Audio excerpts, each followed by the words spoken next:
all of you risk takers and truth seekers to podcast Live the Battlefield. Today, exclusively for you, we're going to learn how to deal with your regrets, how to deal with the judgment, how to increase your confidence, and most importantly, what to do when you encounter loss in humanity. Let me welcome truly amazing guest of mine. Her name is Phoebe Lay. She climbed exclusively by plane from Melbourne to Sydney in our studio secret location. And Phoebe, first of all, I want to say thank you for coming today. It is a true privilege to talk to you in person. Secondly, I want to say as well, thank you for having me on your podcast, Thrive and Shine. Guys are going to put in comment section below. And we're coming towards Christmas. And what better thing than give the people hope? And I truly believe that today you will give everybody hope. So your life is a very colorful life. And today you're a very successful CEO of the Thrive and Shine and the Target 360 Digital. You're very well awarded female entrepreneur. Everything is a pinky, rosy, shiny, money, success. But there's a lot of tears, pain, blood, sacrifice behind this. So Phoebe, let's go start from beginning. Who is a Phoebe Lay? Well, Mario, first of all, I just want to say it is so good to be in your studio today. Thank you. Like, wow. Talk about colourful. Yeah. I guess you could start by, I want to just start from the beginning because I think that a lot of people assume that I am just this like rosy, thrive and shine CEO and everything was, pretty and pink from the get-go of my life. Yes.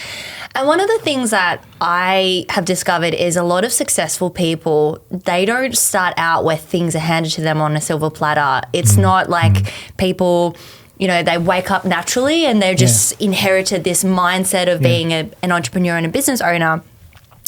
So I grew up from migrant families. My parents came to Australia before I was born, thankfully. So I did grow up in Melbourne. I'm a Melbourne born and raised girl. But, I wasn't always living south of the Yarra. And there is actually, it's funny, there's a disparity between north and south. Some people are like, oh. In Melbourne, really? Yeah. I didn't know this. Okay, that's interesting. Yeah, okay. So now that I'm back in the dating scene, I've noticed that a lot of guys that live north of the Yarra or a lot of girls that live north or south of the Yarra, they don't want to come down to the other side. And pretty much the thing is, it's a bit different, like north of the Yarra, you've got like your hip and your trendy Fitzroy, Collingwood, and, Carlton, etc. And then south, you've got like Paran, South Yarra, Windsor. And I actually grew up in the housing commissions on the north of the Yarra. So when we first started, when my parents first came to Australia, we were living in housing commissions. They were migrants. Everyone started from scratch. Like nobody in our family, nobody was given some giant sum of money or like handed a lucky opportunity. There wasn't things like Bitcoin and that kind of stuff back then.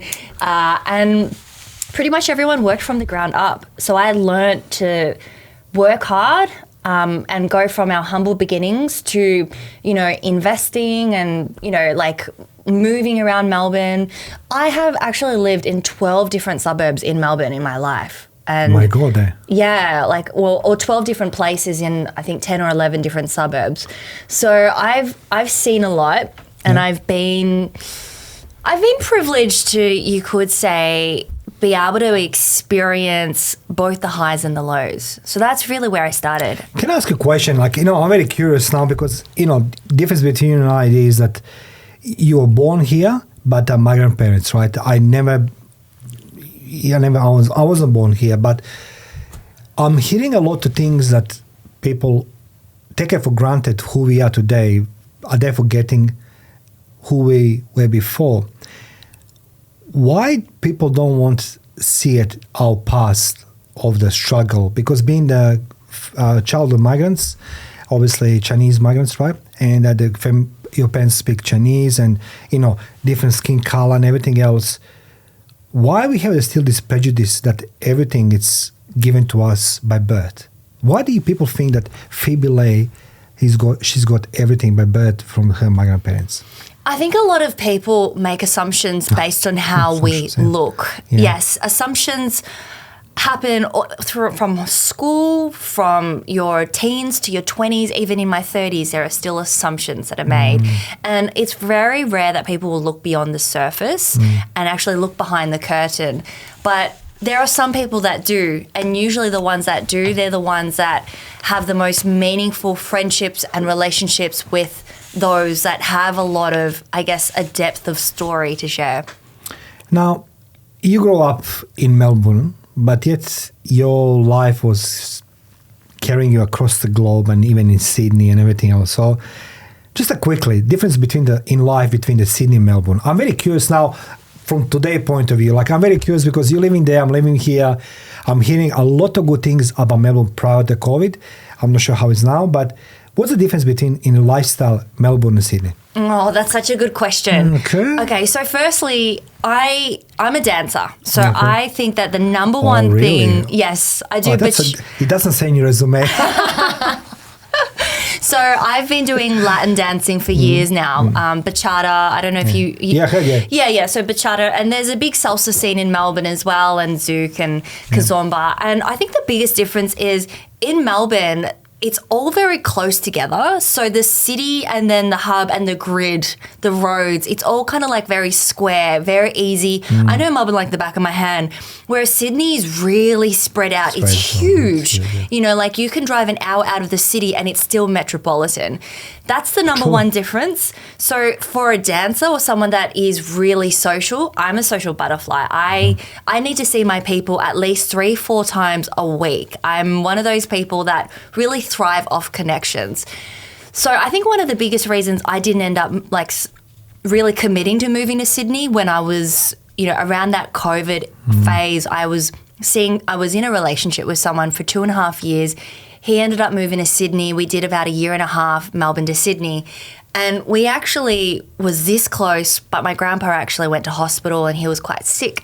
So I was very close to moving to Sydney, but one of the things that I noticed is here, it's very spread out. So having a social life, having a close-knit network is a bit harder than in Melbourne where everything is, you know, it's gridlocked, it's closer together, it's a bit more dense. It's a more better for the business like Melbourne because of connections, infrastructure, right? Actually, business in Sydney is way more happening. So one of the things that I love about Sydney, every time I come here, I feel like that level of drive is a bit more.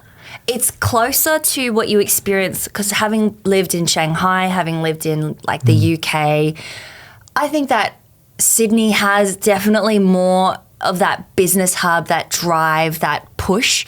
Whereas in Melbourne, it's almost a little bit too relaxed. Like I find that when I'm in Melbourne for too long, I start to feel like I'm not growing anymore. And people get complacent, which is why it's really important to be traveling a lot, going overseas. Yeah. You know, I go overseas at least twice a year. Sometimes I'll even move myself overseas for a bit. And I think that's really important because if you're constantly in your hometown, you're not going to be growing and inspired. That's a very good, can I just reflect this, what you say right now? I spent entire May and half of the June in Europe. I have a work there in Melbourne, but I'm lying. It's Berlin, not Melbourne. In Berlin, but I travel the UK, the London, the Paris, all these things. I want to see some stuff, and then I realized one thing: when you're traveling on your own, it is different when you travel with the family because you need to be self-sustained. Yes. But you have more time to rely on your imagination, what you can do, and you're expanding your horizons. Instead of like if you go with your husband, wife, boyfriend, girlfriend, everything is just sort of like structured and ready there. So I welcome in that idea that people should go overseas and try to live someplace for some time, right, to grow.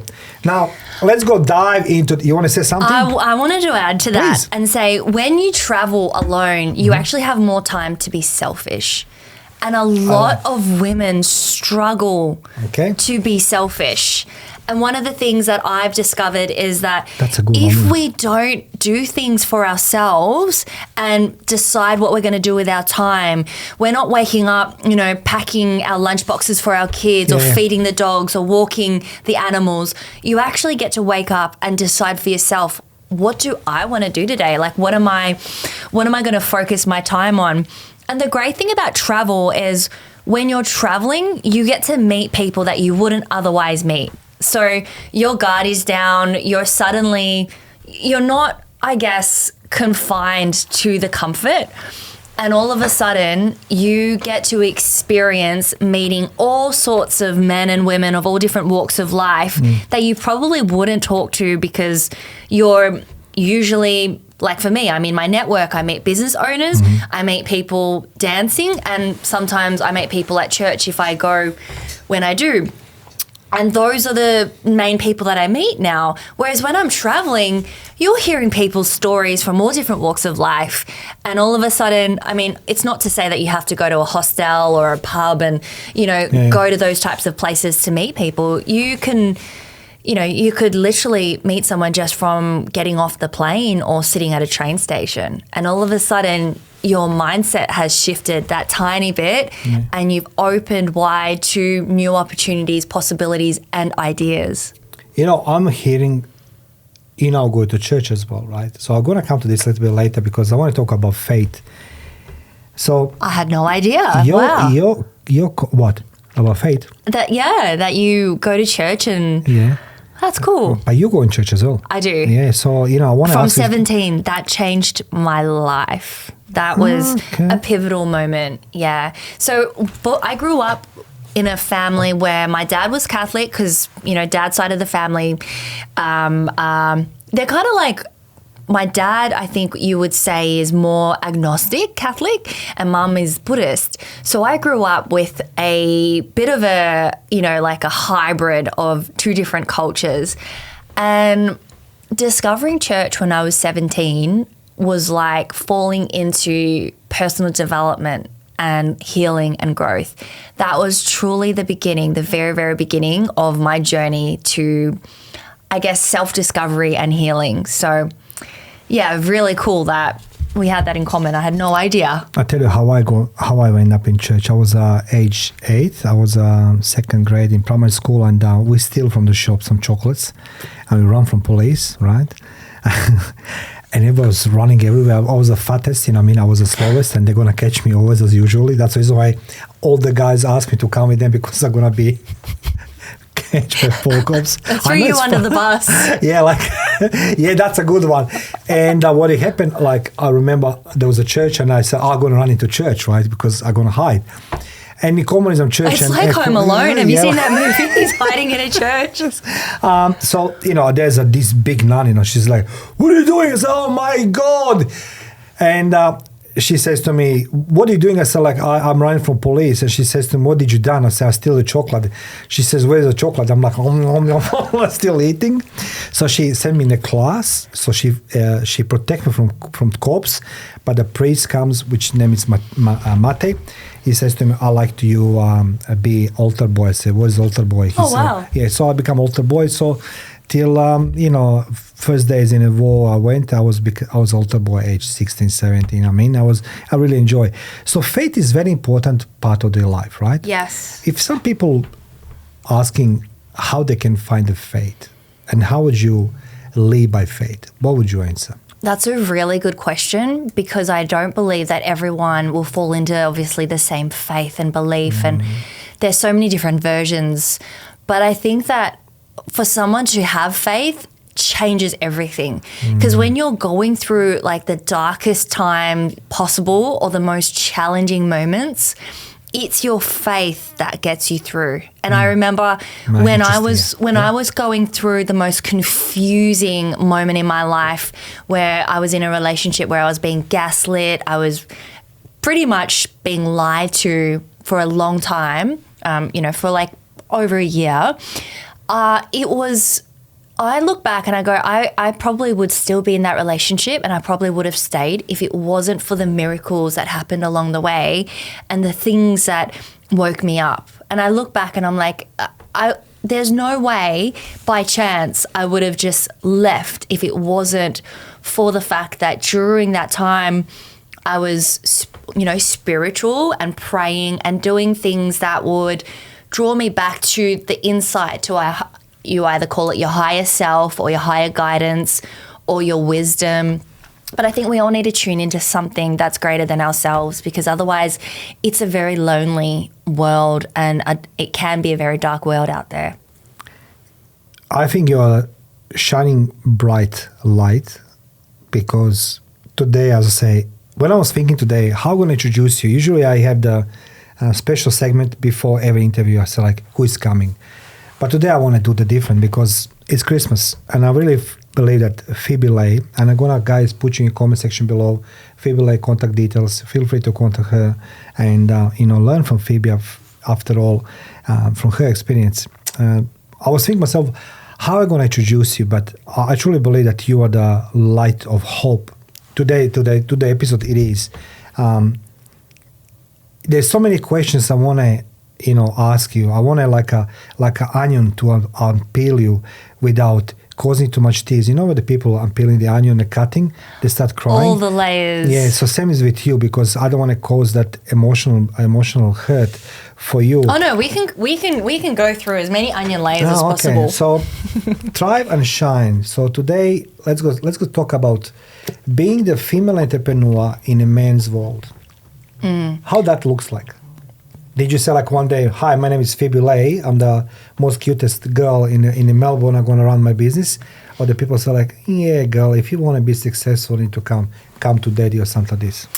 Well, when I first started out in business, I actually had no idea I had it in me. And you telling this to us here on the podcast? Good, I like it. I had no idea. Yeah. My mum, so when my mum and dad went through their divorce, my mum completely transformed herself. She went from working in housekeeping and being told you can't have a career, you can't do anything but, stuff that will allow you to be a stay-at-home mum. She went to beauty school, and then she was on Marie Claire, Hong Kong Marie Claire, Women's Day, I think it was Australia or UK Women's Day, and she was working with A-grade celebrities.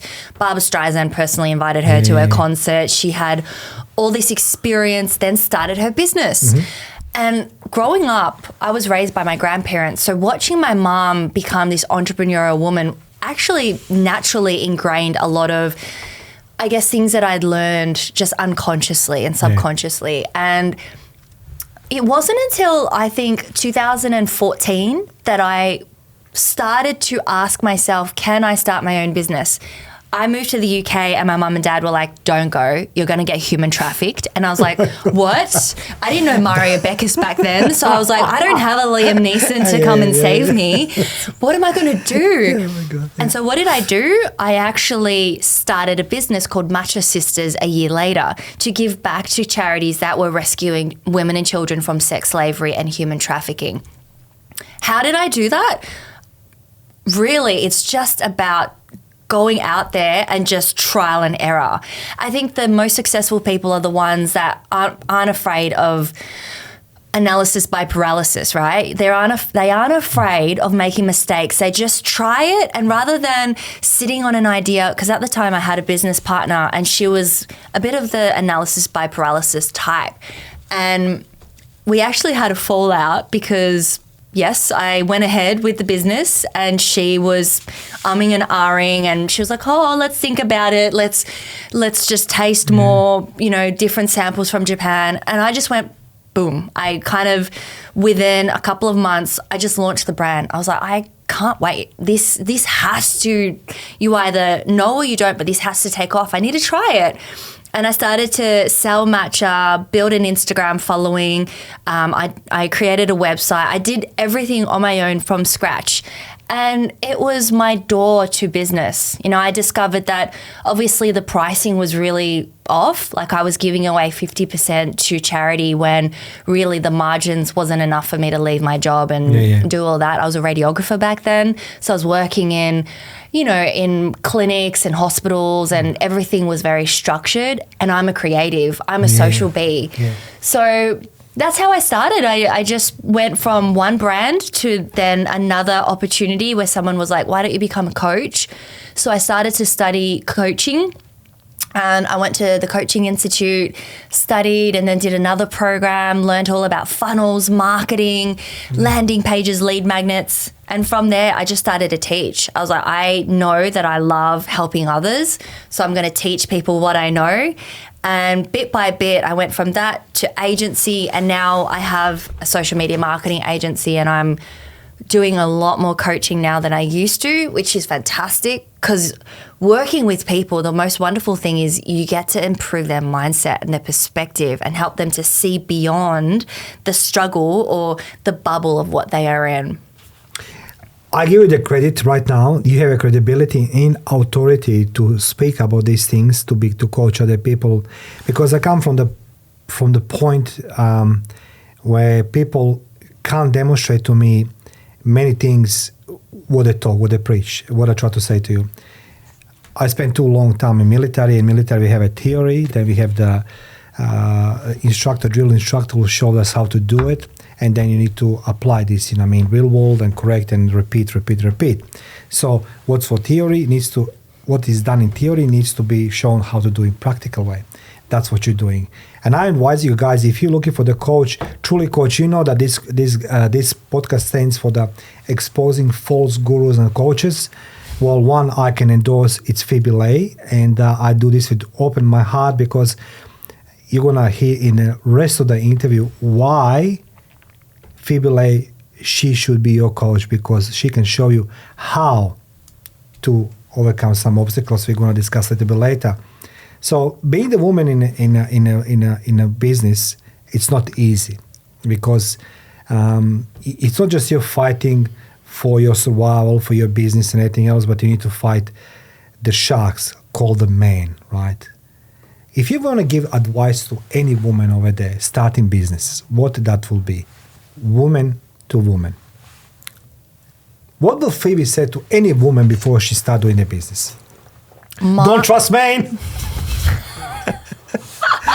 Go to gym or somewhat. Look, I don't think all men are bad in business. Okay. I actually think that it's becoming more of a woman's world now. But there's obviously still, there is still that. Look, I've been through in the last 6-7 years. I've been through a lot of encounters with people, some with good intentions, some with not so good intentions, and some with terrible intentions and ulterior motives and fantastic masks.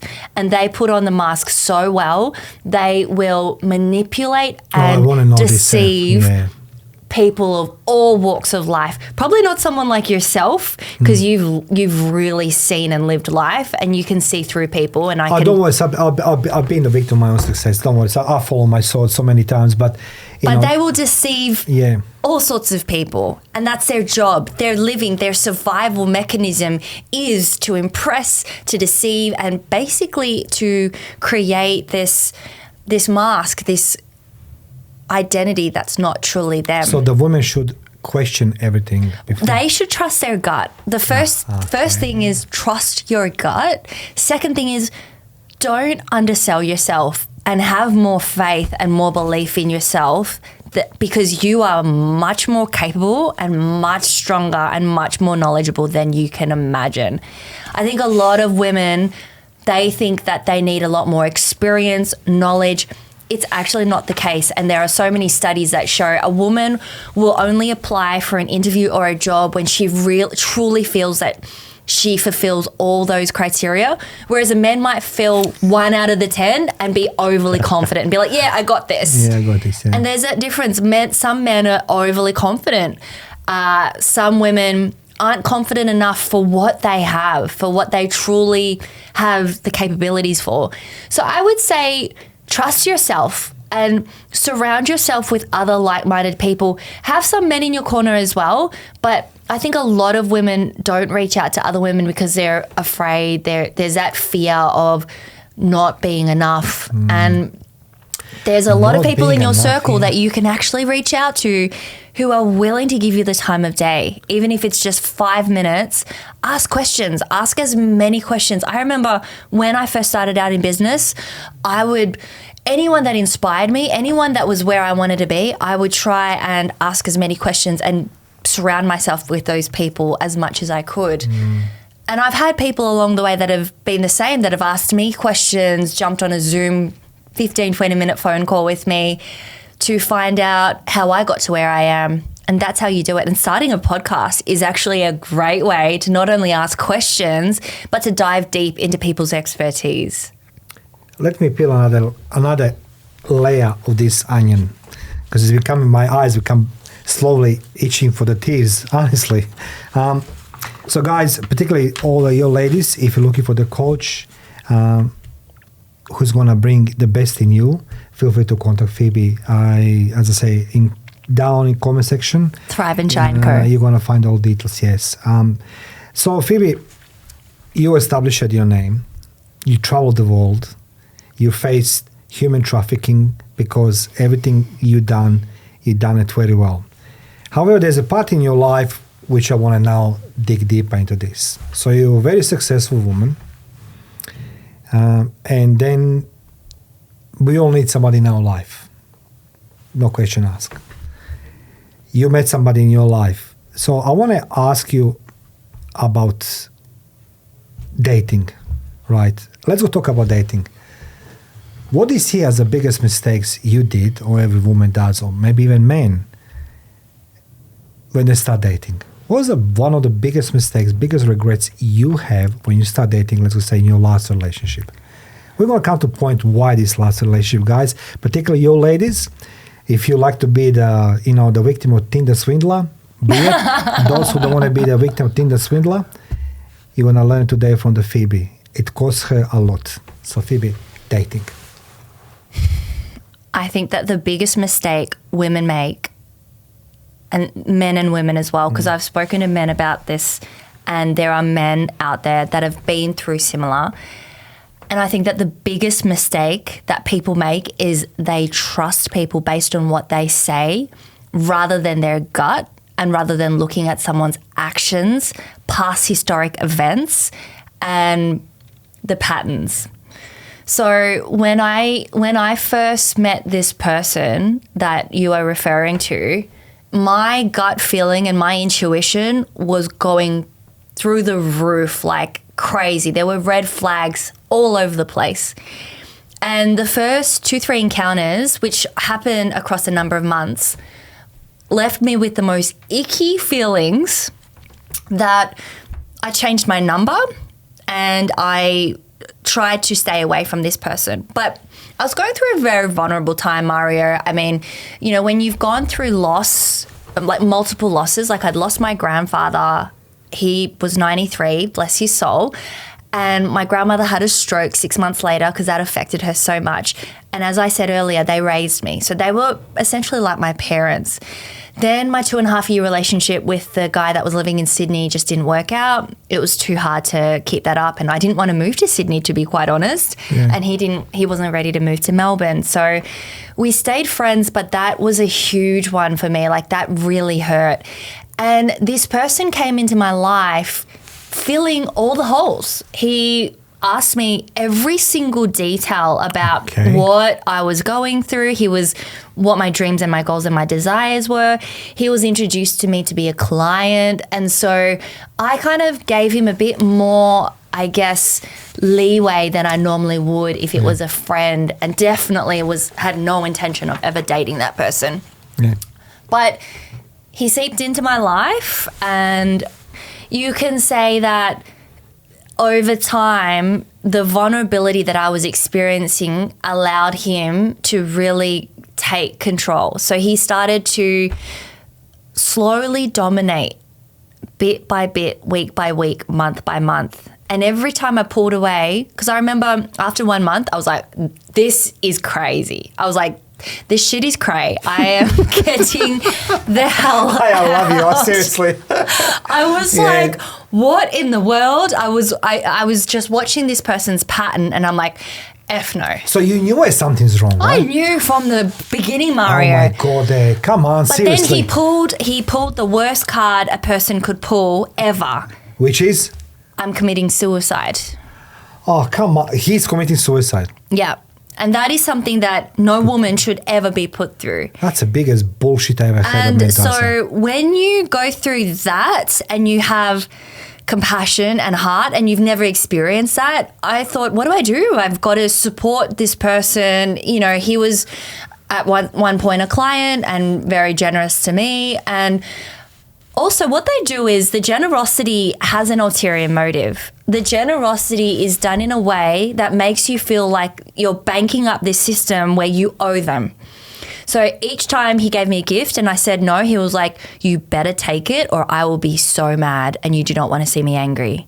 And so there's that fear. So there's threat. And obviously when you're alone, when you're not talking to people about this, I was like, what do I do? Men. I can't, look, I grew up in different society, different times, maybe whatever it is, call me the dinosaur. Men should never exercise any physical threats or any overpowering woman, using any force over a woman. That is not natural. In my books, it's not natural. So I'm admiring for that, Phoebe, because even speaking these things today, sharing this with the audience, I truly believe there's going to be a lot of women who is going to come and understand where you're coming from, that manipulation. Look, I've been in a relationship with a psychopath, and I can. So you know what it's like. I didn't know. I was just like. At the start, they're so charming. They're so. Man. You've got no idea. You're like, oh wow, what a lovely person. You know what? We are laughing now, but there's a moments in your life you didn't. You either laugh or you cry, Mario. Yeah, that's the quote. What type of person must say to do to say to women, "I'm gonna kill myself"? Do it seriously. That was seriously rock bottom, I think, for him, because he was in a desperate situation. And having spoken to so many people that met the guy that saw both sides, that also heard what he said about me behind my back, he was constantly thinking that every single person I was talking to, I was cheating on him with.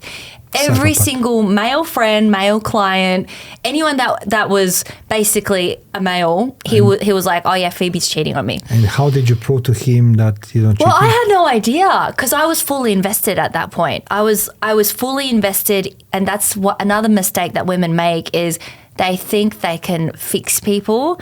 And I went through that phase of thinking I could fix him, help him heal, show him meditation, give him love, give him nurture, give him a safe space. And it's just not possible. I'll tell you what this term called. This is called pig butchering, which is a very old term. Never heard of it before. Now you know. I'm going to share something what I know. So it's applying now in the world of the cryptocurrency, Bitcoin, but as well into with a lot of relationships involved, where the people investing little by little and they withdrawing more and more from you, right? You know what I mean? You invest little, they give you more back. You invest a little bit more, they give you more back. And then suddenly they're fattening you so much, they rip everything out of you, your heart, your emotions, your money, your business and everything else, and they leave you there in a corner. Are you okay? Oh yeah. I'm just remembering like what. Sorry, if you don't want to talk anymore. No, absolutely. What you shared is exactly what happened. So how this has influenced your standards in your life and the business? That relationship must have influence not just on your heart, but as well on a business. People you are dealing with, your clients, your family. How this influenced you as a person, and how this challenged your standards, Phoebe? I think first of all, before we discontinue what you shared, because you were spot on, and I just want to add to that. Feel free. That's exactly what happens. So what this man was doing was at first saying all of the things that would make me feel like he was the world's biggest supporter of me. So he was saying things like, Phoebe, you need to be out there on world stages. We need to make you famous. You're the world's best social media marketer. And introducing me to all these people that weren't actually interested in social media, but he was coming to me with all these referrals. He might go to a bar and be like, oh, I know the manager. He'd met her for like 2 minutes and give me a phone number. And then it would seem like he was my biggest advocate at first. But what they would do is like there are a lot of books about this, psychopaths, narcissists, all of that. We're not going to go into labeling. We're not going to label anyone. That's my job, not yours. But the commonality is, what's really interesting is they are like it's almost like they are all the same. They play the same cards in a different form, but it's interesting the number of people that I've spoken to on my podcast, the number of men and women that have dated these type of people. It's like the game is all the same. What they do is they will build you up, and as soon as you start to elevate, be a bit more confident, they will take you back down. And then they'll build you up, and then they'll pull you back down. And before you know it, what's formed is called a trauma bond. And so the man or the woman who is the abuser will essentially make you feel like you are reliant on them. You're reliant on their approval. You're looking for that next high. And then when you get that high, things are stable for a couple of days. And then all of a sudden, there's this tension build up, and then that cycle of abuse. Look up, anyone that's listening to this, look up the cycle of abuse. It is so real. It's unbelievable. So that tension then builds up. And then again, there's that breaking point, and then again there's a honeymoon phase, the love bombing, and they'll build you up again, and all of a sudden you're addicted to this cycle, and you just want everything to go back to that high.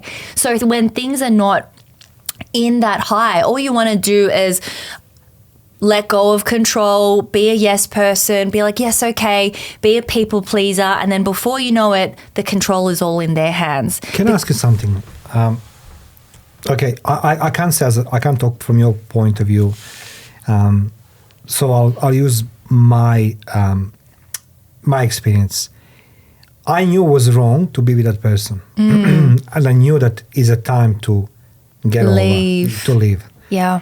And I do remember the night before I left that person. That night she caused me most pain while I was sleeping. Like, okay, so oh my gosh. Yeah, but the thing is, she's gone to my friends and everything else. She was bad mouthing. Yeah, they do that. You know what she was doing? She would like she would put the phone under the bed, and people listen to group chat. My conversation with her. Like, gosh. So she would ask me, "What do you think about Phoebe?" I was like, "Oh, Phoebe, like, oh," you know what I mean? But they're you listening. Yeah, they'll record things when you don't know. So that's what it is. Yep. So you knew that this relationship. And they'll record you at your lowest point and then take it out of proportion and then try and make your life a misery. Yes. It doesn't work. No, it actually doesn't work. So may I ask you, one thing I want to add though is we don't need to play their silly games because by stepping away, Mario, you've already won. So the battle isn't about a fight between the guy and the girl or the guy and the guy or the girl and the girl. The battle is your ability to leave and stay away. And the moment I woke up, and I call it my miracle moment, my wake up moment, the moment I snapped out of seeing him the way I did with the lens of a girl wearing, the rose tinted glasses, that was the day I won my own battle. And it wasn't a battle against me and him. I still, till this day, look at him with compassion, to be honest. And that's my healing journey. I still have memories that are really beautiful, and I still send him a lot of love. I must say that person had a world of pain, and I will never, ever, ever want anyone to be in those shoes or in that person's situation because there's a lot of illness, there's a lot of pain, there's a lot of suffering that these people are going through. And I would never, ever wish that upon anybody. I would never wish for myself to go back to try and heal that person and help that person. But that world of internal suffering that they go through is something that you and I can never imagine, because we have meaning, purpose, we have reality. We live in reality. They live in fantasy. They live in a world that doesn't exist, that only exists in their head. So everything that they've created in their minds is so real to a point where they are able to lie to governments, legal practitioners. They are able to lie to their therapists so well that they even manipulate their own therapists. They lie to the police. They can't. You see, this is what and it's sad, Mario. It is. But all we have to be thankful for is that we have meaning and depth, and we have real connections. And that's all we can do. Stay away from those types of people and keep living our lives with meaning and purpose. And things can't go that bad.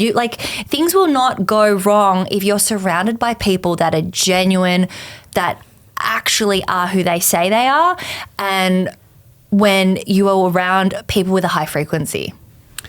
One thing was a flash in my head straight away when you talked to me. I remember, I think it was in 94. I was on one training, and we've been sent in a special school outside of the Croatia. Anyway, long story short, 3 o'clock in the morning, they picked me up from the bed. They tied up my hands behind my back, Wow. and they were kicking me down from third floor, down the stairs, put their head in a barrel full of water, bashing me, raping me literally. And I mean, tell us your name. And I wanted to say my name, but I was so in pain, right, that I couldn't. Anyway, the bottom line is this, that they trained us how to endure physical pain. But I remember even today that... Wait, that was part of the training? Yeah, that was part of training. You're kidding. No, it wasn't. You are kidding. That was a 21 days interrogation skills, if you in case you're being caught and all these things. Yes, so that's just a start first night. But I remember instructors that told sounds us traumatic. We can teach you how to handle your love problems, which is emotions, right? And today you demonstrated compassion, empathy, which most people will not have. But you did what you did best at the time. I did what I knew best, but also he was using this manipulation tactic where he was talking to my inner child, and that's a psychology, in psychology, the inner child is your emotional self. It's like everyone has these things where they're frozen in the past at some point in their lives when they were a child, and they've had their traumas, and I've had mine, and he obviously knew how to manipulate that from the stories that I'd shared with him of my childhood, mum and dad, that kind of stuff. And so he was constantly saying to me, trust your inner child, listen to your heart, don't listen to your head, and using emotional manipulation. Mario, the number one thing to trust is not your emotions and definitely not your head, because our head will rationalize people's behaviors. Our minds are created in a way where it works slower than our intuition and our gut. So the only thing to trust is your gut, because that's your inner wisdom. You remind me of the good friend of mine, very, very close friend of mine, and I'm going to say to him, hello, Vako. His name is Vako Tao. He's a professor of Taoism in Melbourne. And, he every time I come in Melbourne, he's always, Mario, there's always some light in the dark, there's always some dark in the light, and don't listen to your logic, your heart, listen to your referee, as you say. So you remind me of him. He always gives me that Chinese, wisdoms. I say, like, come on, Vako. But then he's absolutely right. But my next question is, you say that we shouldn't be judged by our past mistakes. Why is that? Because if you come out of a relationship like that and you sit there in self-pity and you start to judge yourself, like, why did I go back? Why did I believe him? Oh, I knew in month 1 that he was dangerous or that he wasn't who he said he was. You're going to end up winding yourself in this pit of a place. And I was Have you been there? I've been Honestly, there. Honestly, did you feel that you've been down bottom? I've been there many times in my life, enough to know that I was going that way, because I was at one point so helpless, Mario, and it's a really personal story. I was so helpless. At that time, I met this young boy called Leo. And Leo, I only got to know for about 10 weeks, but he gave me so much strength and perspective, because he basically said to me that it was a very, very simple, very, very, I guess, profound message, but it was just a very, very simple message. It was, I love you and don't judge yourself. And this is from a child. And so in that, I think it was like 10 to 12 weeks of knowing Leo, I discovered that my biggest strength was that I get to choose my path, and I get to choose how I'm going to react or respond from that scenario. So I was either going to loathe in self-pity and say, oh my gosh, why did you believe him? How did you get here? Or I was going to pick myself up and live my life. You have a balls, Phoebe. I say you have the. I say to you, you have the more courage speaking about these things, because people are usually very pathetic. I say, like, everybody loves to talk. I tell you why. We are friends for so many years now, and I've seen your social media. And any given moment, I couldn't pick up that something is wrong in your life. It takes a lot of energy to put yourself up front and say, I need to do my work, my clients, everything else. Even that your work is being hit, left, then write your emotions, in his stomach, your family. So all of this pain actually and then confusion and doubt. So I didn't exactly. And distraction. Yeah. So for anybody listening right now, I want you to coach people right now. Because you paid very dearly. We're going to come to that cost price very shortly. You paid very dearly this relationship in so many ways, many shapes, sizes, and forms. How do people overcome that feeling of loss or, as you say, regrets in order to move forward? What would your tip be, Phoebe? The first thing I would say is, when I came back to love and I looked at him with the eyes of the God that I know loves me and doesn't judge me, and you could say universe or source, whatever label, right? I personally call him God.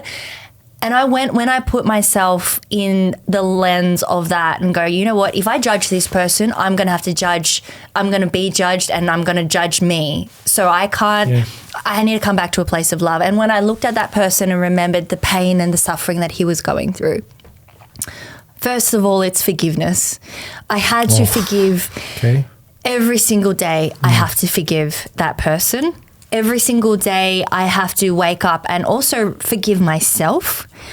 That was the first one. The second one is to realize that we come to this earth not to make lots of money and find the love of our lives and for everything to be fun, rosy and dandy, like we said at the start of this podcast. Because then what's the point of this human experience? But it's like, we can laugh now. Sorry, we can not laugh that, we're laughing. I love laughter. It is such medicine. Exactly. But it's like, I'm laughing now because I know what misery it is. And I was miserable, not once, but a few times in my life, when the emotions and people I trusted, including my parents, they made me look like a piece of garbage, right? I mean, so you're worthless, and they make you feel that way. They take it every part of you and your dignity. They just squash it. Now, I'm laughing because it takes a lot of courage to share these things. Where was a moment when you stopped fearing him and being bigger than him? The moment I said to myself, I met him for a reason. And I'm just going to say that in life, as I said, we don't come into this planet for everything to be fun and dandy. Otherwise, I wouldn't be the woman that I am today, and I'm not going to become the mum that I will become one day. Yes. Like my daughters, my sons, or son and daughter is going to look at me one day and be like, Phoebe, how did you get to this point? And I'm going to thank this man. I'm actually going to come back to love and compassion all the time. For the rest of my life, I will thank this person. And I will probably have compassion and love for this person for the rest of my life, because we ultimately are souls on living a life experience, a human experience where every single person, Mario, you coming into my life, or that person, or people that are kind, people that are not kind, people that betray you, they all come into this planet and meet you where you are to grow. And if I didn't meet him, I'm not going to elevate and grow to the woman I want to be. I would still be the same Phoebe I was 2.5 years ago.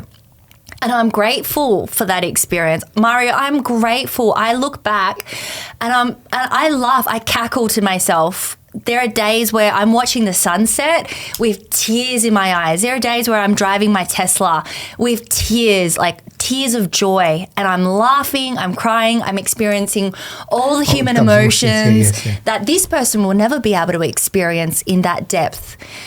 And I'm thankful for that experience because it's shown me my strength and it's helped me to rise up above all of it, and it's helped me to grow in a way that an easy life would never. This is a very, very emotional question. Very emotional question, very intimate question. We talk about babies and kids and everything else, right? I always say this in my podcast. Everybody knows I'm the father of one. He's a beautiful young boy. He's a funny boy now because it's like for him I'm just his buddy, but that's okay. So I still love him. I don't want to use some words in front of Phoebe and you guys, but he's a DI and all these things. I have recently experienced of interviewing one lady here. She wanted to be the mother most than anything. And in her own words, the man she was with, married, she wanted to have a kids, but they couldn't have the kids. So they go to the doctor to find out why I can't have a kids. And he lied that he done the some type of vasectomy. That's the one, yeah. Goes to the doctors and everything else, checking why I can't have a kids, but he knew it. He done this procedure. Oh my gosh. I can't understand. So like what I'm saying this to you, because I always say this to publicly. I'm grateful to the God and universe. My boy is in vitro. I have one kid. I can't have a kids. I knew this when I was wounded in a war. So many things happen in my life. That's a miracle. Yeah, but yeah, he's a miracle. He's a miracle baby. So he's in vitro, right? So I knew it. I can have a kids. So when I meet his mother, I said like, I don't want to be a disappointment. You're too young. We can be boyfriend, girlfriend, but kids will not happen. But it did happen. Wow. Babies and kids in your relationship with that one. What's happening? My gosh, such a soft spot. Can I move it? No. You can talk? Yeah. We will talk about this. I want to ask this question because I want every woman find out from your experience when. Obviously, we go in life, that stage when we want to be the parents. You know what I mean? Well, that was why I stayed, Mario. That was the whole reason why I stayed. He used that from the day one. From day one, he asked me, "What's your goal?" And I said, "I want to be a mum by the time I'm 36 with the right person. I want to become a mum and raise kids with a partner that I'm in love with and have a family." And he used that from month one. And he was constantly calling me mother of the dogs, mother of the company, mama, using that card to keep me. And it was so manipulative and so controlling and so twisted. It was so twisted, Mario. But even though it may have set me back a year or two, it's made, like, when I do become a mum, I'm going to be a much stronger mum than if I was to have become a mum. Yes, you will. A year ago. Yeah. And so I guess it's one of those things, a lot of women that are listening right now, you're probably experiencing the pressure of hitting your 30s and not meeting the dreams that you had. I know that happened to me. I was always saying in high school, I want to be a mum by 30. And when I hit my 30s, I was like, okay, 32. When I hit 32, okay, 33. When I hit 34, I was like, I'm hoping 35. Now I'm 35 and I'm like, it will happen. Phoebe. Don't put a number on it. Mother of my son, she was 39 when she gave the birth. So wow. So don't you worry, you're gonna be okay. I want to say this to the ladies. If you look after your health, if you're like me and you sleep well, you eat well, you reduce your stress, like I have my 8 hours a day, even in that relationship, I was still like prioritizing and somehow managing 8-9 hours a day. To be honest, the 9 hours a day was unhealthy, but I think a lot of the manipulation that was occurring was causing me so much mental deprivation that I needed additional sleep. Did you see in that relationship, when let's go speaking generally, your experience was, let's go put everybody here to learn from you. When you're living in such a tough relationship, you're exhausted. You need a lot of rest. Your body was changing, your skin was changing, your toilet, or that you don't eat enough, you don't sleep enough, you're stressed. So what I noticed was changing was my mental clarity. So Mario, you're saying that I was showing up on social media, right? Absolutely. I was struggling bad. I was seriously struggling to focus, and I couldn't, even though my physical health was fine, and thankfully that's thanks to my dog, Evie. I love you so much, Evie. I know you're not listening, but, she's my little baby girl, and having her has like completely changed my life. She has been my number one priority apart from me for the last 2 years, and the health that I have now, a big part of it is thanks to the hugs, the cuddles, and just walking her every day and seeing sunshine, eating well. I've always been conscious of what I eat, and I try my best to sleep early and to get my 8 hours.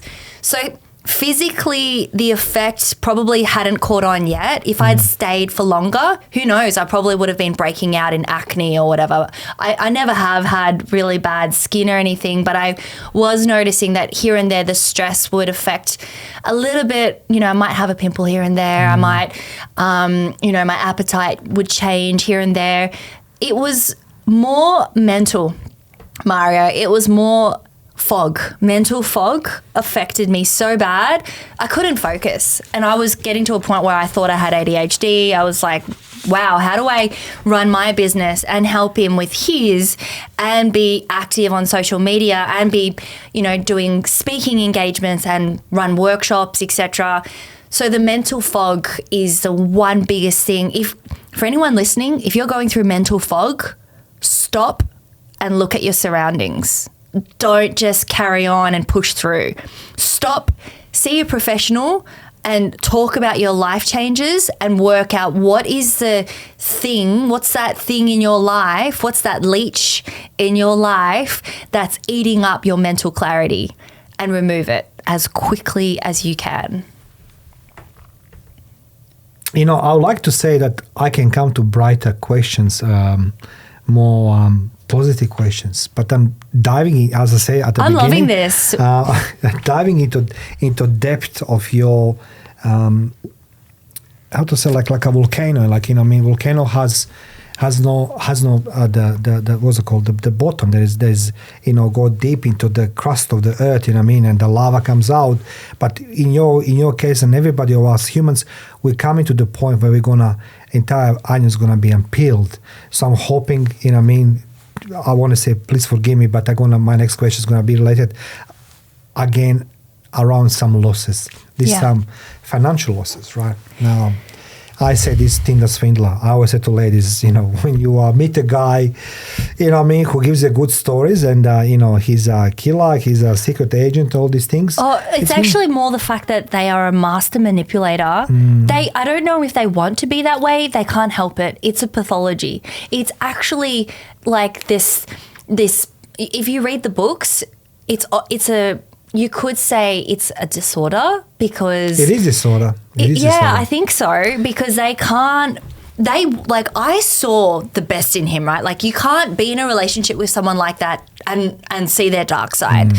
So during the relationship, I was seeing the best in him, and I could see the little windows where he felt tiny bits of remorse or tiny bits of I'm not a good person, that kind of thing. And I'd put my arm around him and be like, no, you are, you're fine, you've got a good heart, whatever.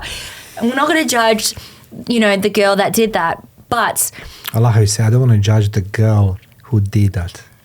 Because she's not me anymore. Okay.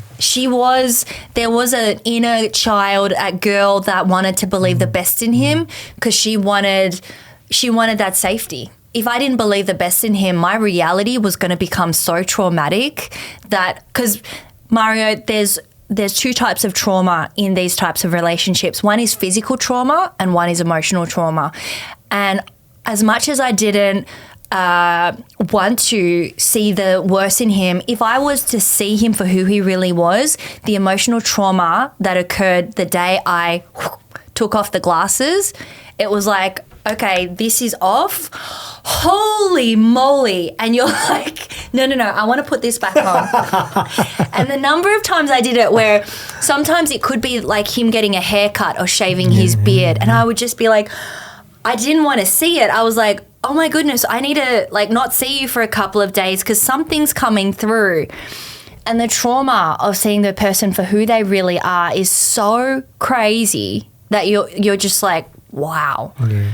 And I've lost my train of thought here. I can't even remember your question. No, my question was like we were leading into towards your financial losses. And I was comparing to the Tinder swindler. And he didn't lost. You just explained and elaborated that we don't see the person as we are. And you say like the girl who was so glimpse of hope in him and the remorse. Holding on to the hope. Yeah, like you were holding hope. I'll tell you something from professional experience. And again, I spoke prior to my interview with a good buddy of mine. She's a great buddy of mine. Her name is Dr. Debbie Coloros. She's a forensic psychologist. And she gave me some names. I'm going to share this with a little bit later. But she says to me, that is the trait of a psychological disorder, right? So that requires, a lot of counseling work and anything else. And counseling for the person that's left, big time. Like I won't lie. Once you've seen the truth, you need a lot of support. I needed a person every week, just an hour a week. We would chat, and she's amazing.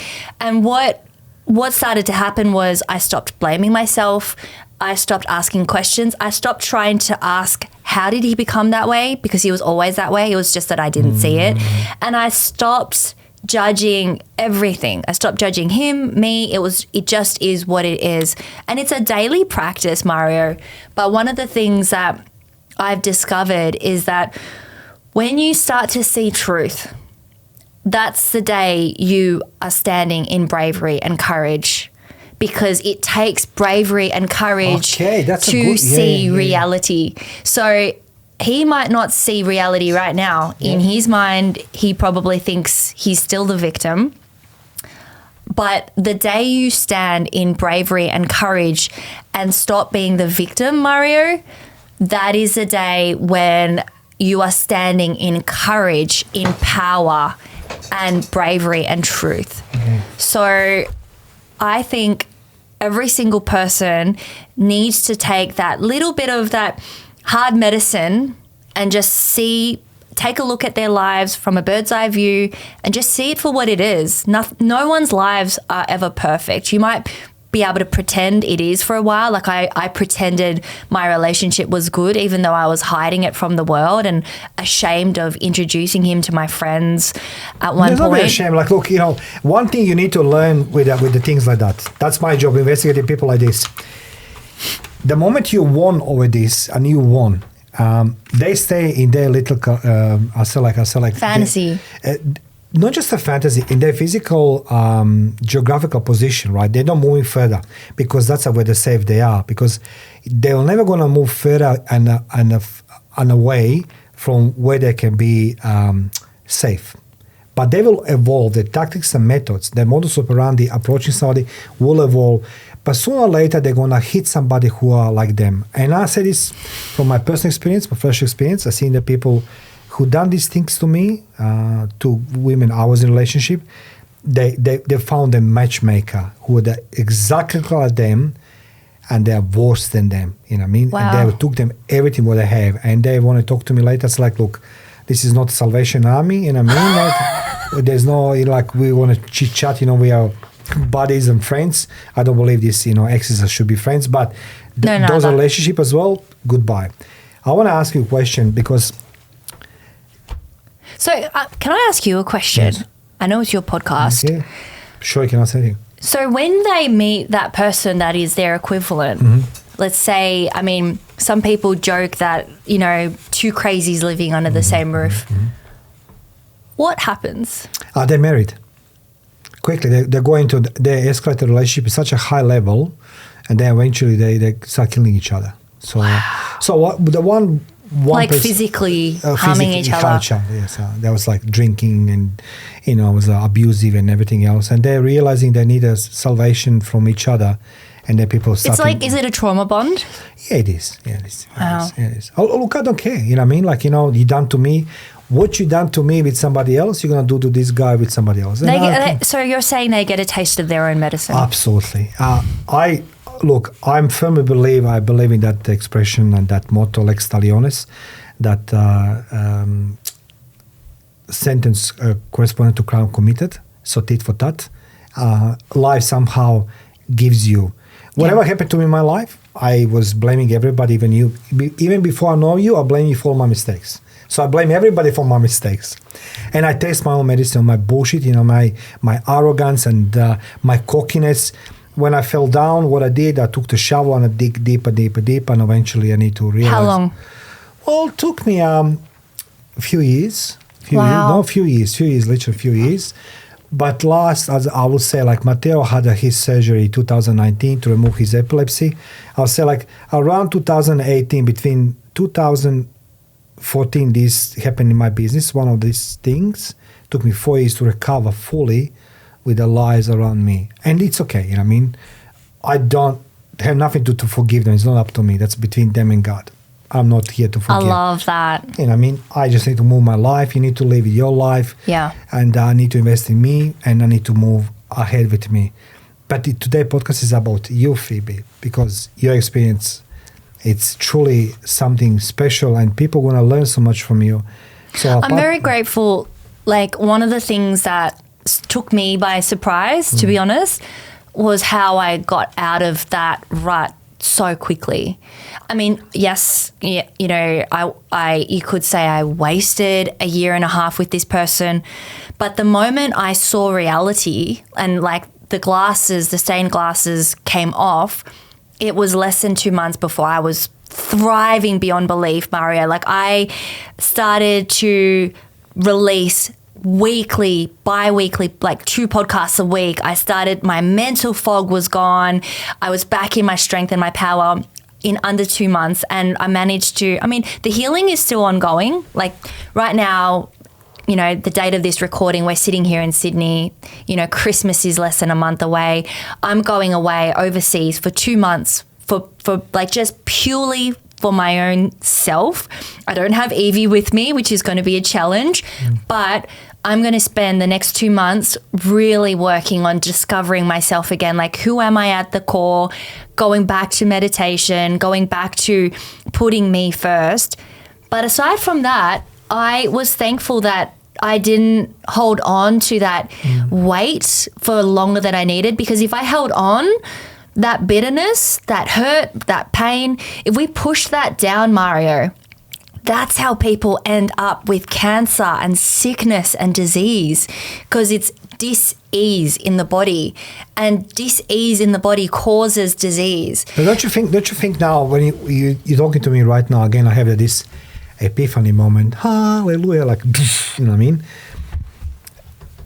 Don't you think that this, what's happened to you, and regardless of what I said at the beginning, I really wanted this. It's a blessing in a way. It is. Yeah. I wanted release this episode as a pure hope. You see, I cannot be impressed easily with no man on this planet, because of my background, of my experiences in war, and I was working intelligence, and you know all these things, and la la la la la. Women, I can't argue, because women are biologically different than me, but women are stronger than men. I guarantee you this right now, 110%. If man needs to give the birth, we're gonna die. Honestly, we'll die. Women can endure so much. They can endure their own pain. And I'm admiring, you know why I'm admiring? It's not just this is the words to make this podcast sounds good. Because your pain, you've been hurt, your pain is inside, but yet you say something very, very interesting. In the moments of your greatest pain, you saw the little glimpse of hope and remorse in him, and you will hug that person, try to comfort him. This is the courage. That's the courage. Because Being brave is something different. I was in the war, and I got my badges for bravery, when I saved a life or done some stupid things, but I done because I was afraid, not because I was calculating I'm going to be hero. But courage is here, mental. I think I ultimately will always hold on to love. And because every single human is lovable. Every single human, even psychopaths, even killers, that they're like, if you hold on to hate, judgment, pain, you end up being the perpetrator. But if you go back to love and you go, okay, step away, first of all, of course, stay away, leave, step away, create as much distance as possible. But if we can come back to a place of love and forgiveness, ultimately you're giving yourself love and forgiveness. You know what? I'm gonna have a fight with you now at the table, right? Because I met somebody in my life. This lady, she's like a woman. That lady, she's a woman. She's like a mother of mine. Her name is Sabrina, and I met her many 10, 11 years ago. And in my biggest downfall, 2014. With all this happened in my family, my business, people around me, I saw no exit. So I met this lady, I can say right now, and she's a healer, right? And I walk into her room, into her, whatever you call it, the sanctum, and she says to me, "You're like a Darth Vader," and I was dark. I was just want revenge. I just want revenge. That was me, literally me, always at that moment. That sounds like my ex. But then she says to me, "Need more love," and I say, like, "Come on, Sabrina, love." But now she's like my mother, and every time she talks about forgiveness, because we've been taught differently. My parents told me about revenge. My father told me that it's okay to fight, to drink, to be the man, to this and that. But you are coaching us today, and that's I want people to learn from you, Phoebe, because your experience is very strong, very powerful. And when I say this big at the middle of conversation, men cannot impress me. Women, they can. And that's the reason why I want my podcast like today be for other people inspiration because of your story. Not some celebrity with that bullshit, monologue and scripted things. This is reality because you are. I want to ask you this question. I want to ask, you experienced it as well, financial losses.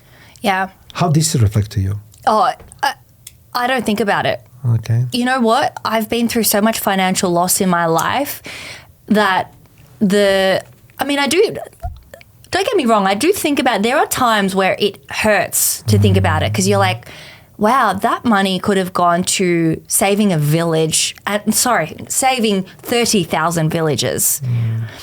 But what I do think about is the lessons that I have to carry from this, because every financial loss you make in life is just a very expensive learning mistake. So whether it's investing in your first property and it, 5 years later, you've had to sell it at a loss because if you don't sell it, it's going to drop even further because maybe you bought it off the plan and there was a first home buyer's grant and whatever, or the property market's taken a turn. But every single financial loss that we make is a lesson for us to be stronger and smarter. And if I don't pick myself up and lift myself off the ground sooner, the financial losses are going to accumulate day by day by day. I feel sorry for anybody, including your ex, who take advantage of the people to make the money. Because I said to you one thing, when you hurt somebody emotionally, okay. But when you hurt somebody financially, because money doesn't fall from the sky, or we don't open the window and you just pick up some money from the tree. Well, no, literally we do, but okay. That makes me upset because, as I say, I feel sorry for that person because I experienced this in my life. When my mom passed away, I tell you something, my mother, we talk about my mother. So I went on a court in Croatia, funeral, everything else. I signed the papers. The lawyer comes there. He says, my mom owes 150,000 euros. And I say, okay, for what? I don't understand. Anyway, say and there is a as well. She was withdrawing the money from this account and she sell the shares. I said, like, that sounds mine. So me as a war veteran, I go from my government pension. I was qualified for pension, for shares and everything else. But the bank sent my key card, my PIN number to address where I was living in Croatia. So my mom, she got everything. So my mom, she was drawing, she was selling things, everything else. What do you think, Phoebe, how I felt? And I said, like, my mom, she took it, everything, there was no, I couldn't tell her nothing because she passed away a few days ago. My mom. And I said to myself, that hurts. Fuck, man, this That is hurts. not, yes, exactly. When it's family, Yeah. it hurts because you love them so much, but you still want to help them. I mean, in your case, you couldn't really help her anymore. You needed to help yourself. But when it's family, like, unfortunately, I come from a culture where family sometimes where it's like it's an expectation that we have to help them. Okay, to help them. I was thinking you're going to say, it's expectation the family are going to take advantage of you. I'm sorry, you can help them, yeah. No, what I would say is that you've got to expect that family are going to take advantage of you because it's an expectation that you owe them. That, like, I grew up where my mum and dad, especially my mum, because mum's Chinese, dad's more liberal. He's, half European. He wasn't born in China. My mum, bless her soul, love her so much. She's so inspiring, but there are some things that are just so unhealthy in that thinking and that traditional mindset. And one of the things that she's always ingrained in me is, you owe me. I give you this, but when I retire, when I'm sick, when I'm old, you are going to have to do what I'm doing with your grandma and see me every day and nurse me every day and owe me and take me to, I've taken her to Europe. That was painful. I've taken her to, we've traveled together to China and stuff. We've got an upcoming trip to China. So pray for me. Guys, pray for Phoebe, her travel with his mom. Okay. Pray for me. May God give me patience and love and understanding. But one of the things that it's an expectation that you have to look after them and give back to them. And in investing as well, I remember she put me on this mortgage that made me so financially stressed. And then I met this man and, he was like, I'm going to get millions of dollars and I'm going to take you out of your debt and I'm going to pay off your mortgage and blah, blah, blah. And he's selling me all these lies. They do this thing called future faking. And I'm trying to keep a straight face here. But at the time, they believe their lies so much that you almost kind of because in my mind, I'm not dumb, right? I'm like, I don't think that... it's wrong, but you wanted to believe. Yeah, you're kind of like, okay, they're there. Like, all right, that's cute. Thanks. And you just... I at the time, I was like, oh, okay, that's nice. Like, let's believe it when it comes through, right? He's saying, like, it's going to come from these governments overseas and these agents and blah, blah, blah, and that he's doing work that you do, whatnot. And... the guy couldn't keep his mouth shut. The reality was there's no way he would be hired by these people. Now you think yourself what I say to you. They meet their counterpart. Because when you're projecting yourself out with the psychopaths, I learned two things. And Debbie Kolaros, she's a great buddy of mine and she's a great psychologist. Particularly she's a forensic psychologist, so she was catching the murderers based on geographical data and all these things. So she's from South Africa, so she knows the men. I mean, she knows the men and women, but she knows the men. So she helps me. She knows the perpetrators. Yeah, like she knows. So she helped me to understand myself. Even I would say like, no, I don't need counseling, all these things, lie down a bed. So she was very clever. She'll do this over the coffee, and I was like, ugh, But even today, they meet a counterpart because the psychopaths, they're chasing successful people. Because it makes them look good. They're all about image. And then, boom, explosion happens. But today, it's all about you educating, sharing experience, and educating millions of people who is going to listen to this today. So what advice would you give somebody who is struggling because of their past mistakes?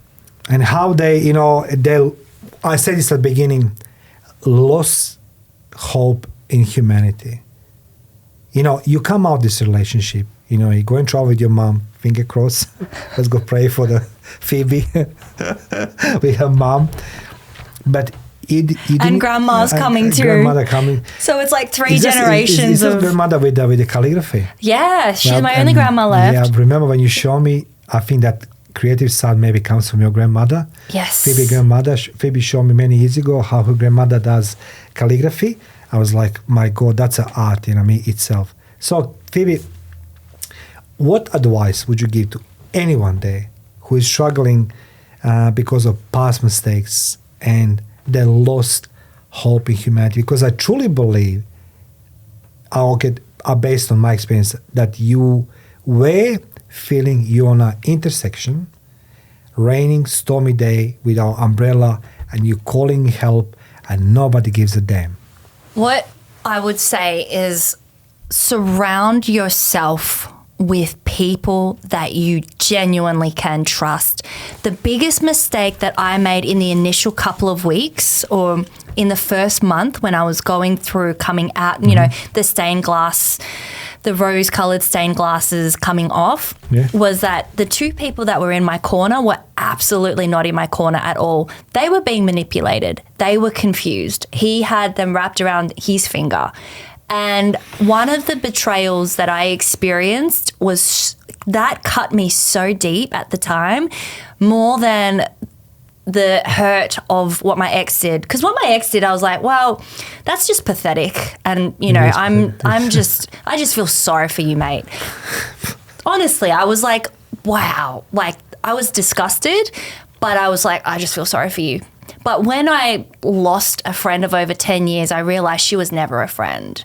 She was in it for... Why? I'm not surprised you're going to say her. She liked the attention that him and another man gave her more than she cared about me as a friend.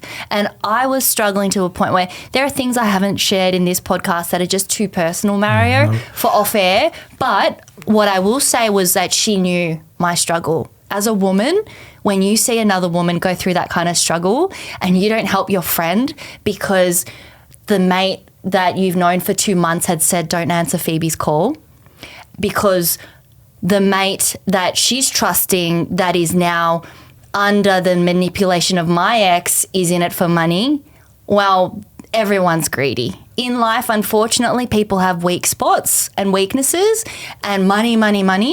But at the end of the day, friendship is way more valuable and you cannot buy that. And the experience that I've gone through has made and solidified my friendships so strong that these girlfriends of mine that I've known for over a decade, they are now like our friendship has elevated so much. Because now I have to come out. I have to come out and share what... So let me make it just a quick snapshot. The person you expected to be in your corner, you trusted most, betrayed you deepest. That hurt more than... My God, what's wrong with these people? I mean? Why? I just can't... You remind me, there's a show on Netflix. Forgot exactly the name. Anyway, there's an Indian lady, Indian guy.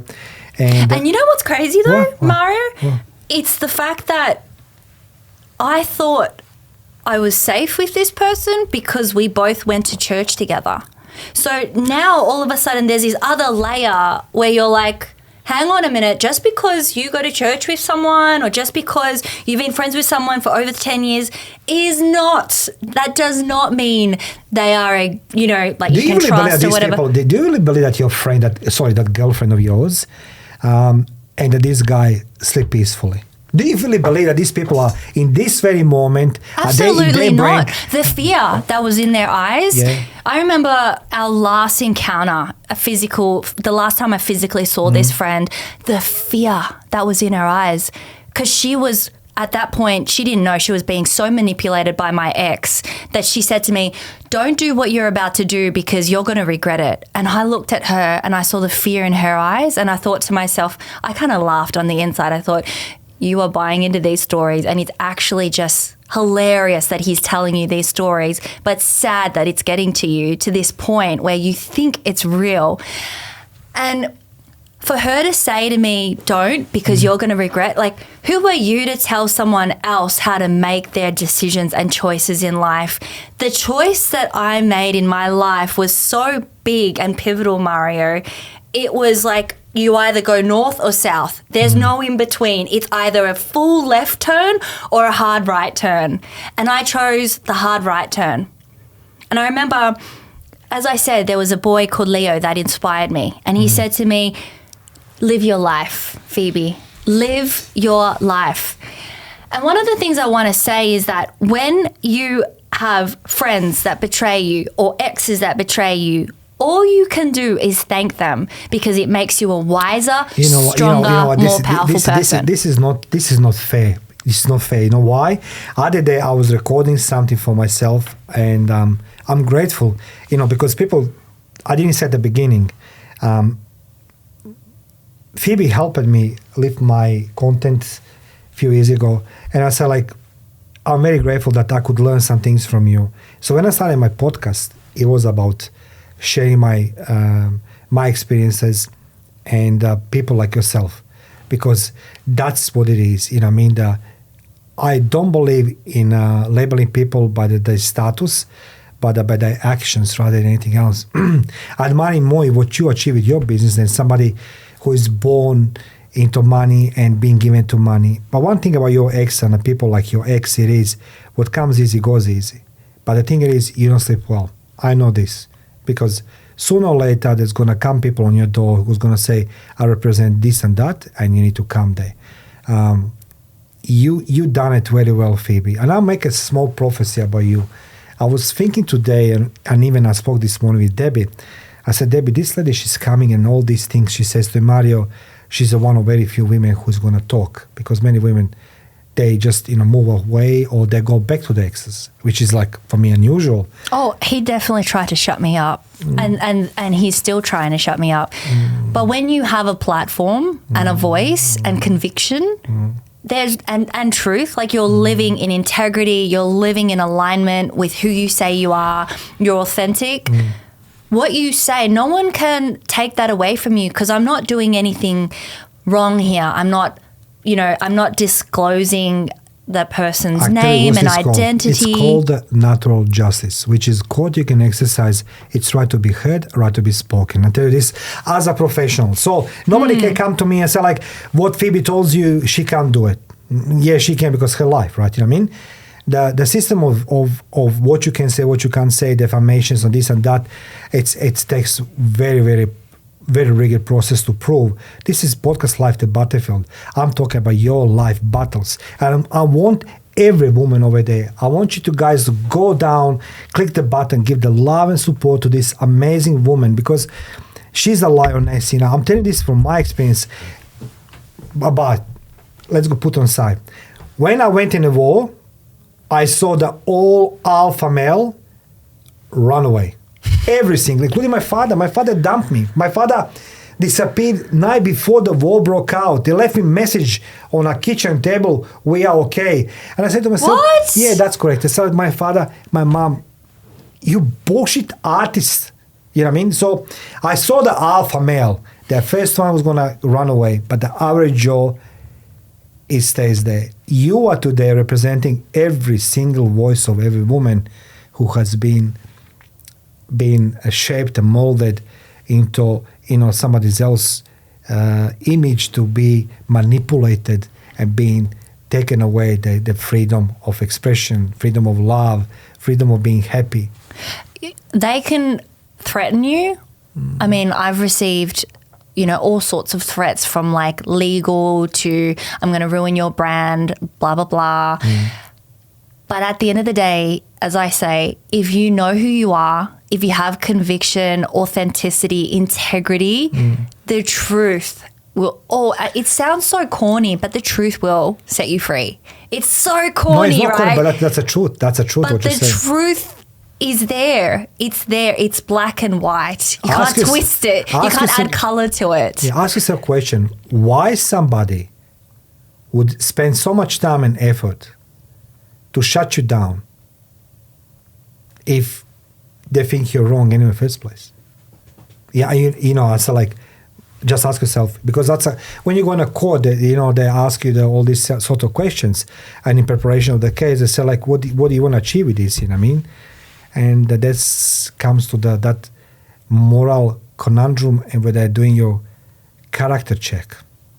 And when you do the character check, that's a problem, because you go into evaluation. So you're winning one way or another. So Phoebe, before we wind up, first of all, I want to say thank you for the sharing your amazing story. But I say prophecy, I started with that one. I truly believe that what's happened to you, and I really want you to consider to start make a book about your experience and educating people, because you paid high price and you're still fighting your little demons and obstacles and so these things. It's not easy to be you, you know what I mean? You are a part of being brave. Nobody's you. Nobody doesn't know what's happening to you. You go in the bed, you with your Evie and everything else. But I think that every woman who sees you right now is going to grab your image of you and try to be you, because it takes a lot of inspiration from somebody to be courageous and stop doing things what they're doing for their own benefit. So before we go, Phoebe, I want to ask you, is there any regrets in your life again? No, not at all. Including this experience, including all of the other experiences where I've given people the benefit of the doubt, where I have seen the best in someone. The only thing that I would say is learn from your past mistakes as quickly as you can and don't repeat it, because otherwise the universe or life or God or whatever you want to call it, you will keep encountering the same thing again and again unless you learn your mistakes and you don't repeat it. So you will attract the same level of, maybe in a different form, from like male to female, from business to personal. But if you don't learn those mistakes, the next lesson will come back harder and bigger.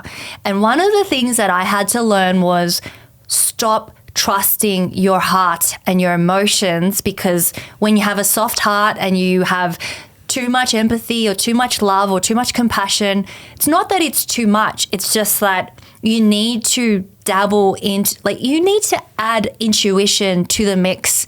Get rid of logic and emotion for a moment and just trust your intuition, and whatever that first intuitive thought was, follow it and hold on to that. You won't regret it. Everything else from there will start to make sense, but make those decisions based on your initial truths.